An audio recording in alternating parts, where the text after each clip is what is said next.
अस्सलाम वालेकुम। आज की इस वीडियो में हम लैंग्वेज टीचिंग इंस्ट्रक्शनल मेथड से रिलेटेड कुछ एमसीक्यूज सॉल्व करने की कोशिश करेंगे। आपसे छोटी सी गुजारिश है कि अगर वीडियो पसंद आए तो लाइक कर लीजिएगा। चैनल पे अगर आप नए हैं तो सब्सक्राइब करके बेल के बटन को प्रेस कर लीजिएगा ताकि आपको मज़ीद इस तरह की वीडियोज़ मिलती रहें। स्टार्ट करते हैं। Grammar translation method is also called GTM। Grammar translation method को हम क्या बोलते हैं? इसको ओल्ड मेथड भी बोलते हैं। The method of teaching foreign languages without using the pupils first languages.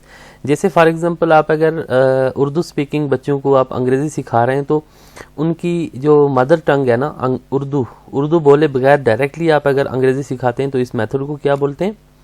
इसको डायरेक्ट मेथड हम बोलेंगे। Role play is also called as. Role play जो है तो इसको हम क्या बोलते हैं? Simulation, playing some game, speaking before changing role. तो रोल प्ले को हम सिमुलेशन भी बोलते हैं। सिमुलेशन यानी इसका लफ्ज़ी मतलब होता है कॉपी करना। A grammar which states rule of what is considered the best or most correct usages. यानी कि वो ग्रामर जिसमें कि उसके रूल्स जो है ना वो स्टेट किए जाते हैं करेक्ट यूजेज के लिए, उसको हम डिस्क्रिप्टिव ग्रामर बोलते हैं। In direct method translation is. Direct method में translation much emphasised, not liked, not used, rarely used. तो डायरेक्ट मेथड में ट्रांसलेशन हम यूज़ नहीं करते। डायरेक्टली हम उसको जो टारगेट लैंग्वेज होती है उसके ज़रिए से हम जो है तो वो लैंग्वेज सिखाते हैं बच्चों को। What does bilingualism mean? Bilingualism का क्या मतलब है? Knowing one language, two languages, more than two languages, knowing no language. तो बाई का मतलब भी दो होता है, तो knowing two languages is bilingualism. Alphabetic method is also called. Alphabetic method को हम क्या बोलते हैं? इसको हम स्पेलिंग मेथड भी बोलते हैं। A grammar which describes how a language is actually spoken and written is called है। तो वो ग्रामर जिसमें ये बताया जाता है कि लैंग्वेज कैसे बोली जाती है या लिखी जाती है, उसके रूल्स, तो ये डिस्क्रिप्टिव ग्रामर उसको बोलते हैं। Phonetic method is a method of teaching children. Phonetic method के जरिए बच्चों को क्या सिखाया जाता है? राइटिंग करना, रीडिंग, स्पीकिंग या लिसनिंग। तो फोनेटिक मेथड के जरिए वो अल्फ़ाबेट्स के जरिए बच्चों को रीडिंग करना सिखाया जाता है, to read. Grammar translation method is based on. Grammar translation method किस चीज़ पे बेस करती है? कम्युनिकेटिव यानी स्पीकिंग अप्रोच पे, नेचुरल अप्रोच पे, क्लासिकल या स्ट्रक्चरल अप्रोच पे। तो ये ग्रामर ट्रांसलेशन मेथड ये ओल्ड मेथड है, तो ये क्लासिकल अप्रोच पे ये बेस करता है, ट्रेडिशनल अप्रोच पे। Receptive skills are also called. Receptive का मतलब है रिसीव करना। तो ये लिसनिंग स्किल्स होती हैं, जो रिसेप्टिव स्किल्स होती हैं ये एक्टिव होती हैं, प्रोडक्टिव होती हैं, पैसिव या नन ऑफ द प्रीवियस। तो ये पैसिव स्किल्स होती हैं जो रिसेप्टिव स्किल्स होती हैं ना, क्योंकि इसमें आप कुछ प्रोड्यूस नहीं करते बल्कि आप पैसिवली लिसन कर रहे होते हैं। सी आ जाएगा। Alphabetic method was invented by. Alphabetic method जो है तो वो किसने इन्वेंट किया था? अमेरिकन ने इन्वेंट किया था alphabetic method. Content words are also called. Content words को हम क्या बोलते हैं? लेक्सिकल वर्ड्स भी बोलते हैं। कंटेंट वर्ड्स जो एक पैराग्राफ में आपके जो वर्ड्स होते हैं कंटेंट वर्ड्स उनको बोलते हैं, उनको लेक्सिकल वर्ड भी आप कह सकते हैं। What do we mean when we say anticipation in reading? तो रीडिंग के दौरान में एक लफ्ज़ इस्तेमाल होता है एंटिसिपेशन।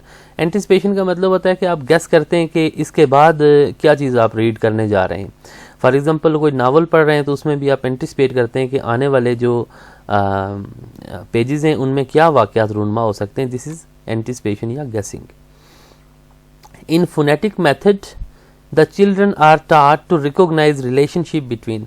फोनेटिक मेथड में बच्चों को पढ़ाया जाता है कि वो रिलेशनशिप को रिकॉग्नाइज करें किसके दरमियान में? लेटर्स एंड साउंड्स के दरमियान में। फोनेटिक मेथड में लेटर्स के जरिए बच्चों को रीड करवाना सिखाते हैं ना, तो वो लेटर्स और साउंड्स के दरमियान रिलेशनशिप को वो तलाश करते हैं। ये हो जाएगा। Macro teaching is. Macro teaching क्या होती है? Teaching one or more skills at the same time. तो ये मैक्रो टीचिंग बोलते हैं। तो ये 30 to 40 मिनट्स जो है तो इसमें टाइम होता है, और ये एक टीचर जो है तो एक एक्सटेंसिव लेक्चर देता है जिसमें मोर देन वन स्किल जो है तो एक टाइम में सिखाई जाती है। The test in which words are remove from a reading passage at regular intervals leaving blank is called. तो जो टेस्ट जिसमें कि एक पैराग्राफ में से कुछ जो है ना ब्लैंक्स दी जाती हैं, वर्ड्स उनमें से रिमूव कर दिए जाते हैं, तो वो कौन सा टेस्ट होता है? Cloze test, CLOZE, cloze test उसको बोलते हैं। ये अंग्रेजी के पेपर्स में अक्सर जो है तो क्लोज टेस्ट इस तरह से दिया जाता है, उसको क्लोज टेस्ट बोलते हैं। What is meant by recapitulation? तो रिकैपिचुलेशन जो है तो ये लेसन प्लानिंग में ये वर्ड इस्तेमाल होता है। इसका मतलब होता है समिंग अप, यानी कि एंड पे आप थोड़ा सा रिकैपिचुलेट करते हैं, जो आपने पढ़ाया होता है उसको सम अप करते हैं। प्रोडक्टिव स्किल्स आर, यानी प्रोडक्टिव यानी प्रोड्यूस करना, पैदा करना, तो ये एक्टिव स्किल्स होती हैं। Reading and writing, reading and speaking, listening and speaking, speaking and writing. तो ये मोस्ट जो अप्रोप्रिएट है वो स्पीकिंग एंड राइटिंग है। इसमें आप ये है कि मोर एक्टिव होते हैं और ये प्रोडक्टिव स्किल्स हैं, इसमें प्रोड्यूस करते हैं आप कुछ ना कुछ। तो ये डी आंसर हो जाएगा। What do you mean by review? Review का क्या मतलब होता है? क्रिटिकल एनालिसिस या इवैल्यूएशन। तो ये रिव्यू का ये मतलब होता है, रिव्यू करना किसी चीज़ को, आप उसके ऊपर नज़रसानी करते हैं तो उसको क्रिटिकली एनालाइज करते हैं या इवैल्यूएट करते हैं। Teaching technique employed for teachers training is, teachers training के लिए जो टीचिंग टेक्निक एम्प्लॉय की जाती है वो माइक्रो टीचिंग होती है, that is called micro teaching. In deductive method of teaching grammar, teaching grammar we proceed from. Deductive method में आप क्या करते हैं? एग्जाम्पल से रूल्स की तरफ जाते हैं, आप नीचे से ऊपर की तरफ जाते हैं। आप सबसे पहले एग्जाम्पल्स देते हैं, उसके बाद आप आहिस्ता आहिस्ता ऊपर जाते हैं और रूल्स बच्चों को सिखाते हैं। जबकि इंडक्टिव, जब ये डिडक्टिव मेथड है ना, और इंडक्टिव मेथड में आप पहले रूल्स सिखाते हैं और रूल्स के बाद एग्जाम्पल्स पे आते हैं। तो ये लैंग्वेज टीचिंग में, ग्रामर टीचिंग में ये इस्तेमाल होता है। The oldest method of teaching a language is, language पढ़ाने का जो पुराना तरीका है वो क्या है कि दैट इज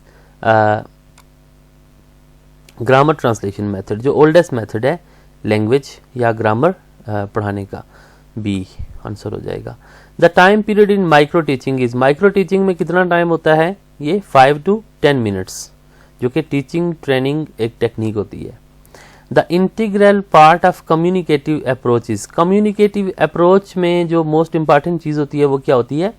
स्पीच, यानी स्पीच पे सबसे ज़्यादा जोर दिया जाता है। कम्युनिकेटिव लैंग्वेज टीचिंग, CLT जो एक मेथड है, मेथड ऑफ लैंग्वेज टीचिंग, उसमें स्पीच पे जोर दिया जाता है। In direct method, the direct method was first called as, सबसे पहले डायरेक्ट मेथड को क्या पहले बोला जाता था? इसको ये देखें ना, GTM के अगेंस्ट जो है तो एक रिफॉर्म की सूरत में ये डायरेक्ट मेथड आया था। Grammar translation against, grammar translation method के अगेंस्ट इसको लॉन्च किया गया था और इसको रिफॉर्म मेथड भी कहा जाता था, बाद में इसको डायरेक्ट मेथड कहा जाने लगा। The other name of audiolingual method is, audiolingual method का एक और नाम क्या है? ऑरल या ओरल अप्रोच। ये भी एक मेथड है teaching language, language teaching method है ये भी, ऑडियो लिंगुअल मेथड, या इसको ALM बोलते हैं और इसको ऑरल या ओरल भी बोलते हैं।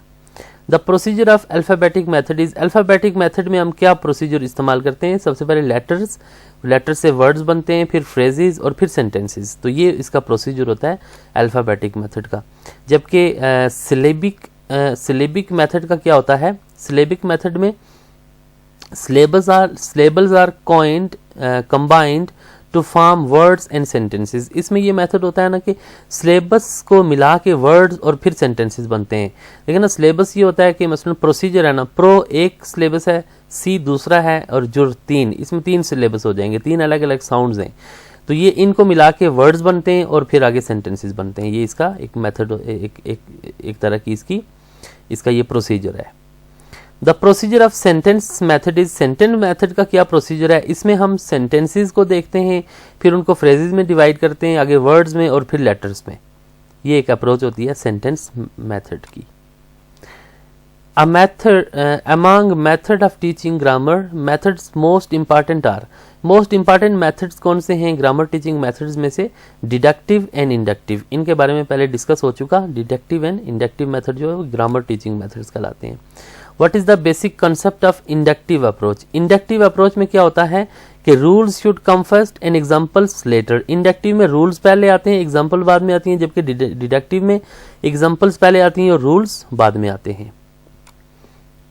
Reading newspaper is skimming, reading newspaper एक स्कीमिंग की एग्जांपल है। इसमें आप जल्दी जल्दी टेक्स्ट को स्कीम आउट करते हैं, स्कीमिंग करते हैं और आप एक मेन आइडिया आप उसमें से लेते हैं, पूरा आप उसको नहीं पढ़ते।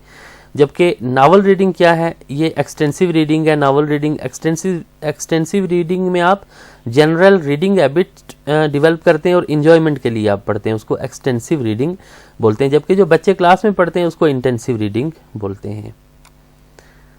तो स्कैनिंग का भी मैं आपको बता देता हूँ। स्कैनिंग ये होता है कि आप पार्टिकुलर इन्फॉर्मेशन टेक्स्ट में से आप निकालते हैं, उसको स्कैनिंग बोलते हैं। मसलन एक पैराग्राफ में से आप ख़ास मालूमात जब लेना चाहते हैं ना, तो थोड़ा बहुत आप पढ़ के तो स्कैनिंग उसको बोलते हैं। The language learning theory given by Skinner is called. तो स्किनर ने जो BF स्किनर ने जो लैंग्वेज लर्निंग थ्योरी दी थी उसको हम ऑपरेंट कंडीशनिंग बोलते हैं। इसने ये प्रेजेंट की थी stimulus, response, reinforcement and repetition, ये थ्योरी थी BF स्किनर की। तो इसको हम बिहेवियरिज्म भी बोलते हैं, ये वैसे ही लगा हुआ है। तो ये stimulus, response, reinforcement and repetition is also called. तो ये BF स्किनर की जो ऑपरेंट कंडीशनिंग थ्योरी है, इसमें ये प्रोसेसेस हैं सारे। सबसे पहले स्टिमुलस होता है, उसका रिस्पांस होता है, उसको रीइंफोर्स किया जाता है, पॉजिटिव को और नेगेटिव को ख़त्म किया जाता है, और इस तरह उसको रेपिटेशन करके आपकी पर्सनैलिटी का हिस्सा बनाया जाता है। ये B इसका आंसर हो जाएगा। Demonstration with explanation is made in method. तो एक्सप्लेनेशन की जाती है डेमोन्स्ट्रेशन में, वो कौन से मेथड में लैंग्वेज टीचिंग मेथड होता है, वो कौन सा लैंग्वेज टीचिंग मेथड होता है, वो ऑडियो लिंगुअल मेथड होता है, जिसमें डेमोन्स्ट्रेशन अलॉन्ग विद एक्सप्लेनेशन दी जाती है। The principle of teaching English of grammar translation method is. जब आप ग्रामर ट्रांसलेशन मेथड यूज करते हैं ना, उसमें क्या उसूल मद्देनजर रखते हैं आप, उसमें आप देखते हैं कि interpreted through translation into mother tongue. उसमें आप चीज़ों को क्या करते हैं कि अपनी जो मदर टंग होती है ना, जो आपकी जो ओरिजिनल लैंग्वेज होती है, तो उसमें आप चीज़ों को ट्रांसलेट करते हैं। हर एक चीज़ को आपकी जो मदर टंग होती है बच्चे की, उसमें आप ट्रांसलेट करते हैं। Advantage of direct method of teaching of foreign languages, पहले का सी हो जाएगा। तो डायरेक्ट मेथड पढ़ाने का क्या फ़ायदा होता है, इससे इम्प्रूव प्रोनाउंसिएशन, आपकी प्रोनाउंसिएशन बेहतर होती है। डायरेक्टली आप जब मदर टंग यूज़ नहीं करते तो फ्लुएंसी इन स्पीच बेहतर होती है। नेचुरल मेथड है ये, बिल्कुल ये सारी चीज़ें सही हैं। A, B और C इसका ये जवाब हो जाएगा D। The strong point of audio lingual method of teaching languages. तो ऑडियो लिंगुअल मेथड की क्या करेक्टरिस्टिक है, इसमें target language is used most of the time. इसमें देखें ना, ग्रामर ट्रांसलेशन में आप बस सिर्फ ग्रामर को ट्रांसलेट करते हैं, जबकि डायरेक्ट मेथड में मना होता है, आप ट्रांसलेशन नहीं कर सकते, आप डायरेक्टली पढ़ाते हैं एग्जाम्पल्स दे के। तो जबकि ऑडियो लिंगुअल मेथड में क्या है कि मोस्ट ऑफ द टाइम आप टारगेट लैंग्वेज यूज़ करते हैं, जो लैंग्वेज आप सिखाना चाहते हैं वो यूज़ करते हैं, और ज़रूरत पड़ने पर आप इसमें ट्रांसलेशन भी यूज कर सकते हैं। तो B इसका आंसर हो जाएगा। नेक्स्ट है, in GTM skills neglected are. GTM में कौन सी स्किल निग्लेक्ट की जाती हैं ग्रामर ट्रांसलेशन मेथड में? इसमें देखें ना, लिसनिंग एंड स्पीकिंग को जो है तो वो निग्लेक्ट कर दिया जाता है, स्पीकिंग को तो बिल्कुल ही निग्लेक्ट किया जाता है ना। तो परसेप्शन मीन्स, परसेप्शन का क्या मतलब होता है, एबिलिटी टू रिकॉग्नाइज, किसी चीज़ को पहचानना। According to ALM, audio lingual method, language is a set of habits. Audio lingual method में ये एक कंसिडर किया जाता है कि लैंग्वेज क्या है, वो हैबिट को कहते हैं, यानी कि सेट ऑफ हैबिट है language. Language is a set of habits, ये वैसे ही A आ गया यहाँ पे, तो ये सेट ऑफ हैबिट्स आ जाएगा। Children listen to their language right from. बच्चे जो है तो उनकी जो मदर टंग होती है वो कब से सीखना शुरू करते हैं? Children listen to their language right from birth, their mothers, families और सर्कमस्टांसिस। देखिए ना, बाय बर्थ जरूरी नहीं है कि अपनी मदर से सुने, तो ये आपने ये आंसर इसका देना है कि they listen to their language right from birth. Language can't function without a proper situation. देखिए ना, लैंग्वेज सिचुएशन में बोली जाती है, तो कोई भी सिचुएशन होगी तो तब आप बात करेंगे ना, तो can't function without a situation. Dash helps in learning the language. Language सीखने में क्या चीज़ मदद देती है?